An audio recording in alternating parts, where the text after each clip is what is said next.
La pregunta seria, si una persona que naix al medi rural, diguem, històric, tradicional, tinguera totes aquestes necessitats, no, cobertes, tinguera una activitat cultural activa i dinàmica, tinguera un mode de vida d'aquest estil, se n'aniria del camp?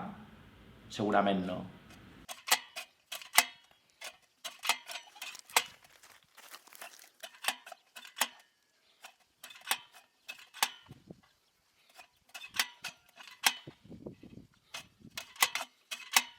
Dit això, és molt complicat fer viable aquestes alternatives sense un recolzament suficient de la part pública, no? De la part política, i sense ajudes, diguem, i sense un reconeixement social. És a dir, els productors no només produeixen un producte o fan un producte a un preu, sinó que conserven el territori, conserven la cultura, estableixen unes xarxes, no? i unes relacions socioeconòmiques diferents, que el que fa és que la riquesa generada es queda al propi territori. En canvi, en una multinacional, un supermercat, pot decidir en qualsevol moment que anar-se'n. Si no li és rentable, se'n va. Per exemple, en l'agricultura, quan escoltes parlar a la gent major, n'hi ha moltes coses que solem deixar de banda, que no solem fer-li cas, i és per exemple que abans n'hi havia molts més llauradors i llauradores, sobretot llauradors, però això se contempla des d'una perspectiva molt romàntica, però quan més llauradors n'hi havia, més conflictes n'hi havia. I el problema de l'índex, problema de recs, i quines fórmules tenien per a solucionar aquestes coses. Per exemple, està el Tribunal de les Aigües, que ara serveix per anar a fer fotos, però això era una locomotora que treballava un huevo abans. I eren fórmules autogestionades ancestrals que se tenia quan el contacte entre les persones era molt estret.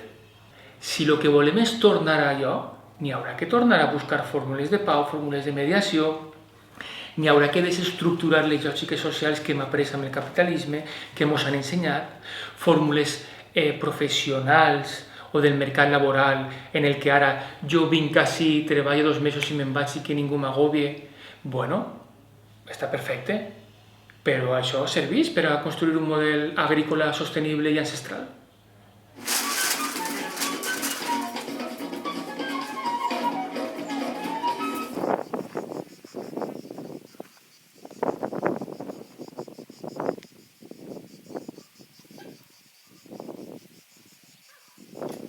Com tornar al camp, però tornant d'una forma diferent, tornant dignificant el camp, dignificant el treball i sobretot de manera col·lectiva. No podem tornar al camp de manera individual per diferents motius. El primer és que el treball al camp i el treball agrari és molt dur i no podem tampoc esperar poder viure com els nostres avis o no, familiars que ens diuen no, tu ix d'ací, estudia i vés-te'n d'ací, no visques com jo, ix a estudiar i a la prosperitat. És a dir, doncs hem d'aprendre d'això, no podem tornar a anar a reviure el que vam patir, en certa manera, els nostres avis, no? D'un treball molt dur al camp. Per tant, hem de tornar de manera col·lectiva. Hem de tornar de manera agroecològica, és a dir, aplicant tècniques noves i no replicant tota la revolució verda que ha configurat una destrossa, com estem veient actualment, del medi ambient, no? Del territori, etc.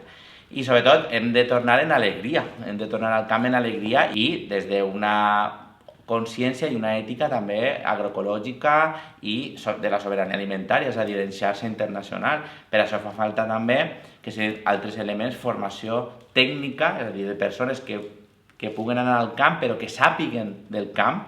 No podem tampoc pensar que després de viure 30 anys a la ciutat em vaig al camp i puc produir tot perquè jo soc una màquina i tinc una llicenciatura.